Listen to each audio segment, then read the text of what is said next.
is never going to work inside of a real battle unless your opponent leaves the game, but it's something that's actually pretty fun and something you guys can try out yourself. So what you're going to want to do, you're going to want to have a deck with the Elixir Pump, the Mirror, as well as a bunch of small cards. So think the Skeleton, the Zap, Goblins, Spear Goblins, anything like that will work really well as a defensive building of your choice. The best building you can pick is the Inferno Tower. So that's what I'm going to be doing right now. All I'm going to be doing, I'm not trying to destroy my opponent at all. I'm just trying to use my Elixir, create Elixir Pumps, mirror those Elixir Pumps, and just keep moving on and keep progressing and getting as many buildings as I can throughout the battle.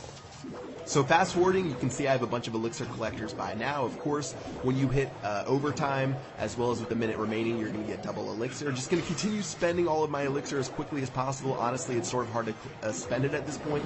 Just keep making as many collectors as possible, and once you're almost full on buildings, go ahead and drop your defensive building with the last spot you have left, as well as mirror it immediately. You're going to see what I do. As soon as I only have one spot left to drop my buildings, I'm going to drop my Elixir Collector, I'm going to drop my other Elixir Collector, I'm going to drop my Goblins, and as soon as a space opens up in just a second, I'm just going to keep moving around. Elixir Collector, Inferno Tower, mirror that Inferno Tower as quickly as possible, and it's going to drop on the very top of the base and attack his Crown Tower.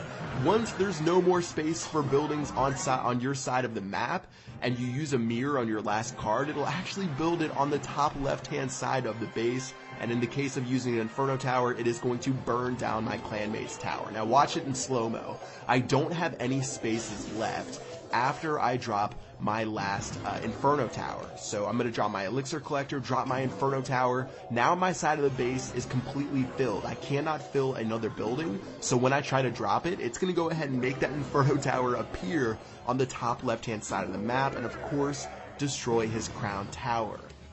Now, in order to make this happen, you need over 3.5 minutes, and no opponent is going to drop 0 cards for 3.5 minutes, so it would never work in a real battle, which is why it really isn't game-breaking. But one more look, you can see zoomed in the Inferno Tower builds on the top left-hand side of the base. I have no idea why it does that. You literally hover the card over your side of the base, and it just shoves it to the top left to take out the tower. But it ends up being a pretty funny glitch inside of the game, and something that you guys might enjoy. So if you guys have friends inside of your clan that you can try this out with, just make sure they don't play anything, build as many as Elixir Collectors as possible. As soon as there's only one spot left, drop